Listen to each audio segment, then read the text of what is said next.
Hello bro, gimana kabarnya? Semoga kalian diberi kesehatan dan rezeki yang melimpah. Kali ini mari kita bahas anime terbaru di tahun 2025 berjudul Orewa Seikan Koka no Ryousu. Anime ini bergenre action, harem, dan robot militer yang mengisahkan tentang seorang duda bernama Liam. Dia orangnya pekerja keras, jujur, dan setia. Namun dia malah dihianati oleh manajer dan rekan kerjanya. Bahkan Liam dihianati oleh istrinya dan anaknya sendiri. Semua penderitaan dan rasa sakit yang sangat mendalam membuat sang dewa jahat tertarik dengan Liam. Yang akhirnya Liam terlahir kembali di dunia isekai, sebuah dunia yang terdapat sihir dan juga teknologi militer. Liam hanya memiliki satu tujuan, yaitu untuk memuaskan rasa dendamnya di kehidupan sebelumnya dengan menjadi penguasa jahat yang terburuk di galaksi. Namun sekeras apapun Liam mencoba untuk menjadi penguasa yang sangat jahat untuk mengacaukan galaksi dan sihir, justru malah berujung perdamaian dan kemakmuran di galaksi tersebut. Bahkan Liam mempunyai banyak penggemar yang sangat memujanya. Lantas seperti apakah keseruan kisahnya? Gak usah berlama-lama, mari kita langsung botakin saja.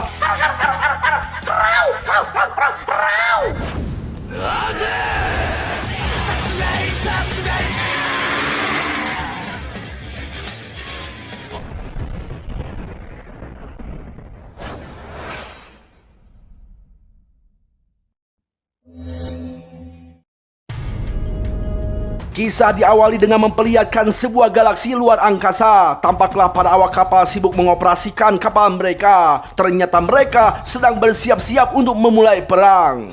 Tampak seorang wanita melaporkan kedatangan musuh yang sedang mereka tunggu-tunggu. Lalu tiba-tiba muncul sebuah cahaya distorsi di depan kapal mereka. Dan mereka dikagetkan dengan munculnya sebuah robot yang dikenal sebagai Baja Hitam, sang gubernur penjara.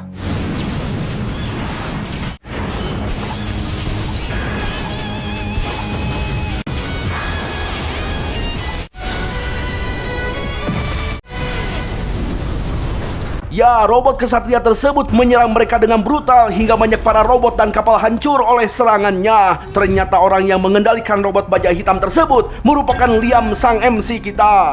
Liam menyombongkan dirinya dengan menganggap mereka terlalu lemah. Tak lama kemudian seorang wanita menghubungi dan menanyakan keadaan melalui hologram. Lantas Liam memuji wanita bernama Amagi yang telah memberikan strategi pertempuran kepadanya. Kemudian Liam memerintahkan Amagi untuk mempersiapkan pasukannya untuk bersiap-siap bertempur. Lantas Amagi memerintahkan anak buahnya untuk segera meluncurkan robot kesatria untuk membantu Liam. Selain itu, Amagi memerintahkan Christian untuk segera meluncur memasuki gelombang gravitasi yang terdeteksi di area pertempuran. Ya, sebagai pengawal Liam, Christian tidak akan pernah takut melewati distorsi ruang waktu dalam multidimensi. Kemudian Christian mulai mempersiapkan diri untuk segera meluncur. Christian keluar dari gerbang dimensi dan langsung menyerang robot lawan hingga membabat habis para kroco. Sementara itu Amagi memerintahkan krunya untuk membabat habis kapal perang utama musuh hingga hancur. Tampaklah Nias menyombongkan robot perang buatannya yang sangat kuat pada Liam sambil menawarkan untuk memberinya lebih banyak lagi. Ya, Liam begitu menikmati pertempuran tersebut. Liam terus menyerang musuh dengan kekuatan penuh hingga para musuh benar-benar tidak berkutik di hadapan Liam. Lagi-lagi Liam menyombongkan dirinya sebagai puncak kejahatan sang bangsawan korup. Liam membabat mereka semua untuk memuaskan hasrat balas dendam pada masa lalunya. Ya, ternyata di kehidupan sebelumnya Liam sangatlah hina dan dia selalu dihantui rasa khawatir karena setiap harinya dia harus kenyal lemur hingga harus pulang malam dengan naik kereta. Tampak istri Liam bernama Mika menyambut kepulangan Liam dengan menghangatkan makanan malam untuk Liam. Kemudian Liam melihat anaknya bernama Kanami yang sudah tertidur pulas. Liam selalu ingat bahwa Kanami ingin sekali punya hewan peliharaan seekor anjing. Esok harinya tampak Kanami sangat senang mendapatkan seekor anjing dari ayah dan ibunya. Liam ternyata dulu pernah mempunyai anjing hingga Liam sangat merindukan momen tersebut. Namun saat ini bagi Liam hanya Mika dan Kanami lah yang lebih penting dalam hidupnya. Mika juga berasumsi bahwa dengan bertambahnya seekor anjing maka akan semakin banyak yang harus diurus oleh Liam. Ya, Liam merasa bahagia dengan adanya Mika dan Kanami yang selalu menjadi supportnya untuk melalui berbagai kesulitan di dalam hidupnya. Ketika berada di kantor, tampaklah Liam mendapatkan ceramah dari atasannya karena Liam telah libur tanpa memberitahukan atasannya. Padahal Liam sudah menelpon rekannya untuk memberitahukan atasannya, namun ternyata rekannya itu tidak menyampaikannya. Ya, perlu kita ketahui perusahaan Liam bekerja adalah perusahaan gelap. Oleh sebab itu, Liam selalu dipaksa untuk kerja lembur setiap hari. Dan terkadang Liam selalu mendapatkan rundungan dari rekannya yang selalu merebut hasil kerjanya. Bahkan Liam selalu dipaksa untuk menanggung semua kegagalan perusahaan. Akan tetapi setelah Liam pulang dan melihat keluarganya, Liam selalu merasa semua beban masalahnya itu hilang seketika dan kembali bersemangat demi membahagiakan mereka yang tercinta. Suatu hari Liam mendapatkan sebuah pesan dari Nita yang merupakan AI. Nita memberitahukan perihal perilisan senjata baru dalam sebuah game yang sangat disukai Nita, bahkan Liam sendiri. Tampak Liam berjalan di daerah yang belum pernah Liam kenali. Namun tiba-tiba Liam dibuat terkejut ketika melihat sang istri sedang berduaan dengan seorang laki-laki. Padahal seharusnya istrinya itu sedang mengantarkan Nami ke klub olahraga. Nah, ketika malam tiba, tampak Mika merasa heran kenapa Liam pulang lebih awal alias masih maghrib. Lantas Liam menanyakan kelas olahraga Kanami. Mika memberitahukan bahwa Kanami telah juara lomba balap kerupuk. Dengan riangnya, Kanami mempraktekkan olahraga yang telah dia juarai pada Liam. Hal itu membuat Liam mengalah dan tak jadi mempertanyakan soal Mika yang berada di suatu tempat bersama laki-laki lain. Besok malamnya, tampaklah Liam bekerja sambil memikirkan kejadian kemarin siang. Liam mencoba berpikir positif alias tidak mau berpikir salah paham. Liam berasumsi, mungkin si Mika lagi transaksi jual ember atau jolang gitu ya. Ya pokoknya mah positif lah. Biar nggak berantem ya bang. Betul. Soalnya pusing lah, udah mah capek kerja harus mikir yang aneh-aneh apalagi suudon pada istri. Tiba-tiba Liam nampak kesulitan ketika mengoperasikan komputernya yang error. Kemudian Liam mengikuti saran dari temannya. Esok paginya agar Liam tidak berpikir yang aneh-aneh, Liam kembali ke tempat kejadian kemarin supaya pikirannya lebih positif untuk memastikan. Namun apa yang terjadi tepat di hadapannya, Mika berjalan dengan Kanami di tempat tersebut. Dan anehnya Kanami berteriak memanggil papa pada orang yang akan mereka temui. Jelas Liam tersentak kaget apa maksud Kanami dan siapa papa yang dia maksud.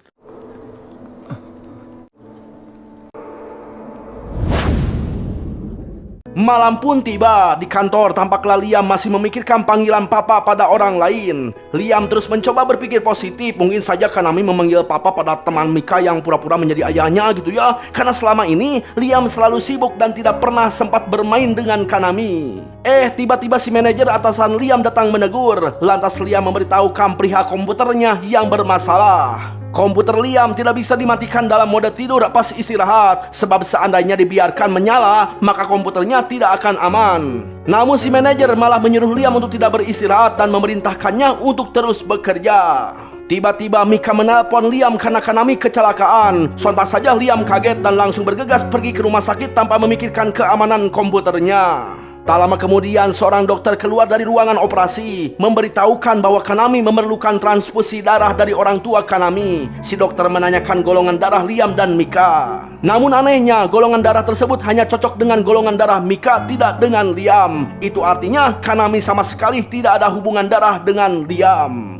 Hari pun terus berlalu, tampaklah Liam marah-marah pada Mika. Liam meminta Mika untuk memberitahukan siapa ayah Kanami sebenarnya. Akan tetapi Mika malah melakukan playing victim dengan menjelaskan bahwa selama ini Mika telah menahan diri karena Liam tidak pernah memikirkan keluarga. Lebih jelasnya, Liam selalu kerja lembur bahkan saat libur. Liam pulang hanya untuk tidur dan tidak pernah ada waktu untuk mengobrol. Seakan-akan serasa Liam tidak pernah ada di rumah hingga membuat Mika kesepian. Liam menegaskan bahwa dirinya itu hanya bekerja demi menghidupi keluarga. Tapi Mika malah mempermasalahkan pekerjaan Liam yang tidak pernah naik jabatan atau naik gaji. Bahkan bonus uang Liam hanya sedikit hingga tidak punya tabungan. Mika ingin memasukkan Kanami di sekolah yang bagus, namun uang gaji Liam tidak akan pernah cukup untuk membayar SPP-nya. Selama 10 tahun Mika melakukan semua pekerjaan rumah sendiri tanpa sedikit pun mendapatkan bantuan dari Liam. Bahkan Liam tidak pernah mengetahui perkembangan Kanami. Dengan marah, Mika akan membawa Kanami karena selama ini Mika hanya hidup bersama Kanami berdua tanpa campur tangan Liam. Tampak Kanami mendengarkan percekcokan orang tuanya di dalam kamar sambil membaca sebuah komik. Lantas Mika mengajak Kanami pergi ke rumah ayah Kanami yang sebenarnya. Sontak Liam mencoba membujuk Kanami untuk tidak pergi.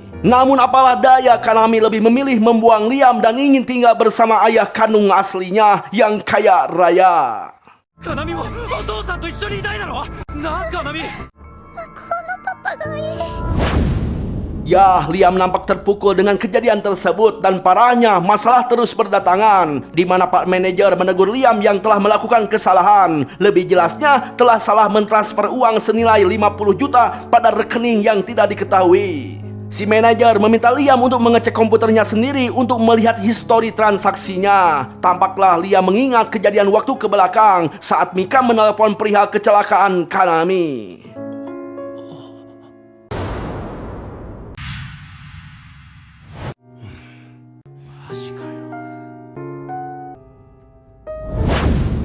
Ya, akibat kejadian tersebut Liam telah dipecat karena telah dituduh menggelapkan dana perusahaan. Dan kini Liam bekerja sebagai buruh kuli bangunan. Bukan hanya itu, Liam telah diceraikan oleh Mika dan Mika merebut hak asuh Kanami dengan menuntut tunjangan untuk anaknya. Kasus Liam tidak dibawa ke meja hijau oleh perusahaan dengan syarat Liam harus membayar uang perusahaan yang telah digelapkannya. Semakin hari rasa sakit yang dia derita membuat kondisi Liam makin hancur tidak terawat. Liam termenung sambil melihat pesan dari Nita AI di ponselnya perihal episode terbaru Robot Kaiser. Liam tertarik untuk membeli episode terbaru dan ingin mengajak nobar dengan Kanami. Namun Liam nampak malu dengan kondisinya sekarang.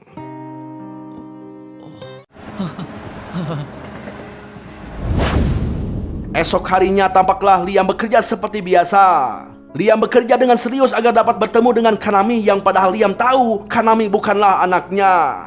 Namun tiba-tiba Liam kaget ketika melihat darah saat dia batuk. Semakin hari kondisi Liam semakin buruk. Liam terbaring sambil batuk darah. Liam tidak bisa ke rumah sakit karena dia tidak punya uang, bahkan BPJS pun tidak punya. Dan Liam tidak berani meminjam uang pada temannya karena dia tidak sanggup untuk membayar. Sebenarnya tiap pagi selalu ada Bang Emok yang keliling di kontrakannya, namun Liam masih punya iman karena meminjam uang itu adalah riba, hukumnya haram.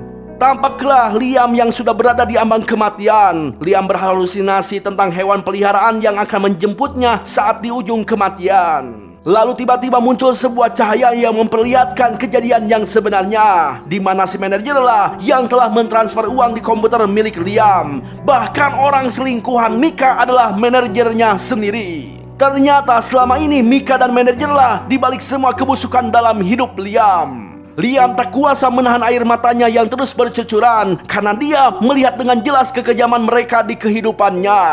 Lalu di saat Liam bimbang antara mimpi dan kenyataan, tiba-tiba cahaya tersebut berubah menjadi seorang pria bertopi, kita sebut saja Acuy. Ya, Acuy menjelaskan bahwa yang dilihat Liam adalah fakta kehidupan Liam yang sudah bertahan dan bersusah payah bertahan untuk menjalani kehidupannya yang sangat berat. Acuy meminta pendapat apa yang harusnya Liam lakukan setelah melihat kebohongan mereka dengan mata dan kepalanya sendiri. Dengan penuh amarah dan mengeluarkan air mata, Liam mengatakan bahwa dia sangat ingin membalas dendam pada mereka. Ya, mendengar hal itu, Acuy jadi semakin tertarik apa yang akan terjadi setelah kebaikan Liam selama hidupnya malah dimanfaatkan oleh orang lain. Liam berasumsi seandainya ada kehidupan berikutnya, Liam ingin hidup sesuka hatinya menjadi penjahat yang menginjak-injak orang lain. Lantas Acuy memberitahukan bahwa dirinya merupakan sosok yang bisa mengirimkan Liam ke dunia lain. Acuy pun memperlihatkan beberapa dunia yang harus Liam pilih untuk bereinkarnasi ke dunia lain. Ya, dari sekian banyaknya dunia, Liam memilih sebuah dunia yang terdapat sihir dan teknologi canggih melebihi Gundam. Lebih jelasnya, Liam memilih dunia fantasi fiksi sains dan sihir yang telah berkembang seperti yang selalu dibacakan oleh Nita AI, di mana dunia feudal dikuasai keluarga kerajaan dan bangsawan. Acuy menegaskan bahwa dia akan mereinkarnasikan Liam menjadi seorang gubernur yang menguasai planet. Di situ Liam berjanji seandainya dia hidup terlahir menjadi gubernur, Liam akan hidup sesuka hatinya demi kebahagiaannya sendiri. Liam akan menginjak-injak mereka yang lemah dan akan melakukan perbuatan korup. Ya, begitulah masa lalu Liam hingga membuatnya menjadi bengis seperti saat ini di dunia lain alias isekai.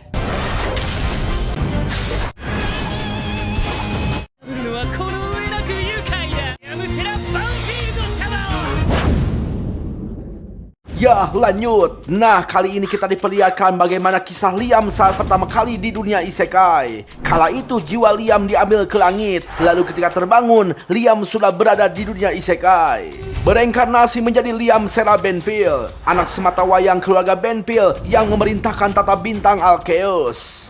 Tampak Liam merayakan ultah yang ke-5 tahun. Liam akan menerima hadiah dari ibunya. Namun Liam heran dengan hadiah sang ibu yang hanya sebuah remote kecil tapi bungkusnya gede banget. Ternyata remote tersebut berguna untuk memesan sebuah robot pelayan AI seumur hidup. Lalu tiba-tiba sebuah katalog hologram muncul di depannya. Liam dapat memesan robot pelayan sesuai dengan katalog pilihannya, dari mulai bentuk mata, alis, dan sebagainya. Bahkan Liam bisa memilih ukuran melon dan warna lengkengnya. Bukan hanya itu, Liam juga bisa memilih bentuk kewuk atau momoknya. Terserah Liam mau yang cemberut atau yang agak senyum dikit. Ada yang rimba-rimba, ada juga yang polosan. Apa sih bang? Gue nggak ngerti bang. Halang, lu masih bocil, nggak usah pengen tahu. Cukup orang dewasa aja yang tahu. Tapi bang, gue perlu tahu bang. Halah, lu masih bocil, nggak usah tahu. Gue udah gede bang. Halah, udah lanjut. Ya, intinya Liam dapat memesan boneka sesuai dengan kriteria yang diinginkannya. Dan ingat, robot AI yang menjadi hadiah untuk Liam merupakan robot yang hanya ada satu-satunya di alam semesta galaksi. Tak lama kemudian ayah Liam muncul untuk memberikan hadiah ulang tahun pada Liam, yaitu tanah keluarga Benpil berserta properti dan gelar gubernur pada Liam. Lantas sang ayah memberitahukan bahwa ayah dan ibunya akan ke planet asal Kaisar untuk menghabiskan sisa hidup di ibu kota, agar Liam dapat berbuat sesuka hati Liam sebagai gubernur. Untuk itu sang ayah dan sang ibu meminta Liam untuk mengirimi uang agar ayah dan ibunya bisa hidup tenang selama sisa hidupnya. Ya, Liam menyetujui permintaan sang ayah. Lantas Liam menandatangani surat kontrak berisi penyerahan kota dan jabatan gubernur kota Benpil. Dengan syarat, Liam harus mengirimi ayah dan ibunya uang setiap bulan. Nah, setelah urusannya selesai, sang ayah dan sang ibu pamit pergi. Dan untuk pengasuhnya, Liam harus memesan robot AI sesuai keinginannya. Tampaklah Liam terdiam tidak percaya setelah mendapatkan harkat harta dan janda martabat. Sebab di kehidupan sebelumnya Liam hanyalah seorang yang malang yang selalu dimanfaatkan oleh orang lain. Liam nampak tersenyum puas karena mulai saat ini Liam akan menjadi bangsawan korup yang menindas rakyatnya. Nah, tapi sebelum kita lanjut, kita diperlihatkan dulu sekilas kisah tentang keadaan Mika, di mana si Acuy memperlihatkan istri Liam alias Mika dan si manajer yang sedang makan malam di sebuah restoran mewah. Tampak mereka memperbincangkan perbuatan mereka pada Liam. Mika sebagai mantan istri Liam tidak sedikit pun memperlihatkan rasa bersalah pada Liam. Mika meminta si manajer untuk membahas kehidupan masa depan mereka berdua. Dan untuk sementara waktu mereka harus menutupi perbuatan mereka agar tidak diketahui oleh umum. Dan mereka tidak bisa langsung menikah karena masih ada masa idah sebagai janda baru. Tiba-tiba seorang petugas KPK mendatangi manajer. Ternyata mereka akan menangkap si manajer karena telah terbukti menggelapkan dana perusahaan dan membebankan kesalahan tersebut pada bawahannya, yaitu Liam. Jelas Mika langsung shock berat dan Mika meminta pertanggungjawaban si manajer perihal kehidupan Mika dengan putrinya. もう帰れる場所はありません。 Ya, si Acuy begitu puas dengan nasib Mika yang sudah dipastikan akan hidup suram. Sesuai dengan pepatah, apa yang kita tanam itulah yang akan kita tuai. Dan saat ini Acuy begitu semangat akan menuntun jiwa Liam sebelum Liam tersadar dengan apa yang akan dialaminya. Acuy merasa senang karena rasa amarah, kebencian, keputusasaan, dan emosi negatif Liam akan menjadi santapan Bang Acuy, sang pemandu. Acuy menjelaskan bahwa jangka kehidupan di dunia reinkarnasi jauh lebih lama dari dunia nyata. Tapi kita diperlihatkan sosok arwah anjing yang ikut masuk ke dalam pintu dunia si Acuy. Ya, kembali ke isekai. Tampaklah dua perompak geng Goas melakukan serangan terus-menerus pada kapal yang menghadangnya. Tiba-tiba mereka kaget dengan kemunculan putri kerajaan suci Liebe, yaitu putri Christian Leta Rosbreya yang menyerang mereka.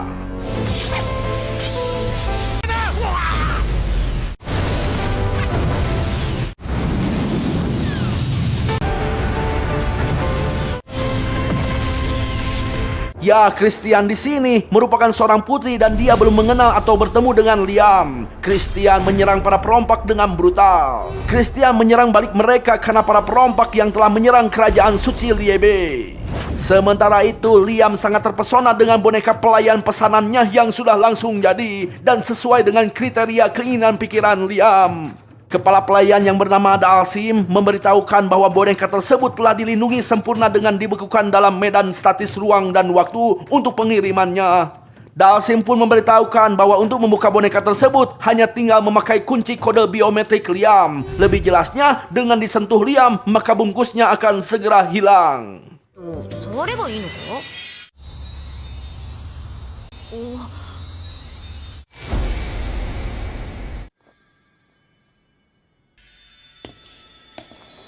Ya, tampaklah boneka pelayan bernama Amagi memperkenalkan diri pada Liam yang sudah terpesona sejak tadi. Dalsim pun memberitahukan bahwa pemeliharaan Amagi hanya 2 jam dalam seminggu. Selain dari waktu itu, Liam bebas bersama Amagi selama 24 jam. Lah ini si Liam bukannya ngedengerin, malah sibuk ngukur-ngukur melon Amagi. Woi, masih bocil, woi. Bang, si Liam udah duda, Bang. Dia udah pengalaman, Bang. Oh iya ya.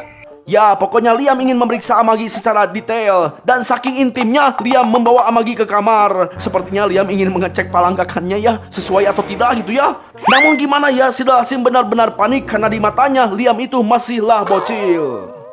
じゃあ天城 いません子供部屋ですることでは Singkat cerita, Liam nampak bahagia, meminta Amagi untuk memijitnya. Kemudian Liam menanyakan Amagi yang biasa mandi saat waktu pemeliharaan. Dalsim merasa heran dengan tingkah laku Liam yang asalnya gugup, kini berubah setelah keluar dari kamar tadi. Kemudian Liam menjelaskan, meskipun dirinya baru berumur 5 tahun, namun di dunia nyata Liam sudah dewasa berumur 36 tahun. Tapi ternyata di dunia isekai itu, umur 36 tahun masihlah anak-anak, karena mayoritas umum di kekaisaran adalah 500 tahun dan 600 tahun. Wadaw! Ya, mendengar hal itu Liam merasa senang karena Liam bisa menjalani hidup selama ratusan tahun bersama Amagi. Dalsim memberitahukan Liam untuk tidak terlalu memperhatikan boneka atau Amagi, sebab di kekaisaran sekarang, boneka AI sangat dibenci dan jika terlalu dekat, maka akan muncul rumor buruk tentang Liam. Lantas Liam menanyakan alasannya pada Dalsim. Dalsim menjelaskan bahwa umat manusia pernah hampir musnah oleh robot AI, hingga peradaban manusia diambil alih. Namun di saat masa kegelapan terjadi, para pendiri kekaisaran kembali bangkit melawan boneka AI dan memenangkan pertempuran. Lalu untuk membantu pemulihan umat manusia, para bangsawan dan kekaisaran melarang keberadaan boneka AI. Di situ Liam menanyakan apa alasan orang tuanya memberikan hadiah boneka AI pada Liam. Ya, ternyata orang tua Liam kabur meninggalkan Liam karena mempunyai hutang sangat besar. Lantas Dalsim menjelaskan bahwa kakek buyut Liam, Alistair, telah memperluas wilayah Benpil. Namun Alistair telah salah mendidik anak alias terlalu memanjakan kakek dan ayah Liam, hingga kekayaannya merosot dalam 2 generasi. Bahkan hak tambang planet sumber daya industri utama telah jatuh hingga dibatasi untuk membayar hutang. Dan mulai sekarang Liam hanya akan mulai melarat. Makanya Liam disediakan boneka AI biar Liam tidak terlalu stres. Sementara itu di sisi lain masih di wilayah Alistair, tampaklah seorang pemuda bernama Dul memesan kopi di sebuah kantin. Kemudian si kakek memberitahukan Dul bahwa gubernur sekarang baru berumur 5 tahun dan mungkin akan ada pungutan pajak karena pergantian pemimpin. Si kakek mengatakan bahwa dulu setiap pergantian pemimpin maka akan dipungut pajak secara paksa oleh pemimpin baru. Sontak saja si Dul marah karena para bangsawan telah menganggap para penduduk seperti hewan ternak. Lantas si teteh mengingatkan mereka untuk tidak terlalu keras ketika membicarakan tentang para bangsawan. Namun si teteh berharap pemimpin yang sekarang akan jauh lebih baik dari pemimpin sebelumnya. Kembali pada Liam. Ya, Liam kini menyadari bahwa keluarga Benpil telah jatuh miskin selama 2 generasi. Dan sang ayah sengaja mewariskan gelar gubernur pada Liam padahal baru berumur 5 tahun. Dengan kata lain, Liam terlahir untuk menanggung semua beban hutang yang diwariskan oleh keluarganya di isekai. Tampak Liam merenungi kehidupan sebelumnya yang selalu dimanfaatkan dan dieksploitasi lalu dibuang layaknya sampah. Dan sekarang di isekai terjadi hal yang sama lagi alias sama-sama dibuang. Lantas Liam mengatakan pada Amagi bahwa Liam bernasib sama dengan Amagi sebagai robot yang selalu dimanfaatkan lalu dibuang. Oleh sebab itu Liam mengajak Amagi untuk bekerja sama berjuang dari titik terendah. Liam akan berjuang untuk mendapatkan apa yang diinginkannya dengan seluruh kekuatannya agar dapat membalaskan dendamnya pada kehidupannya yang selalu menyedihkan dan hina. Sontak Amagi mengatakan bahwa dirinya ada untuk melayani Liam. Oleh sebab itu, Liam tidak perlu meminta Amagi untuk bekerja sama dan Amagi bukanlah buangan karena Liam masih membutuhkannya. Selama Liam hidup, maka Amagi akan selalu membantu dan memenuhi semua keinginan Liam secara jasmani dan rohani. Lantas Amagi meminta Liam untuk memerintahnya. Nah, karena Liam sudah tidak peduli dengan apa yang akan terjadi pada kehidupan orang lain, Liam memberikan 3 prinsip robot pelayan pada Amagi. Dan Amagi harus selalu mengingat dan mementaati 3 prinsip tersebut.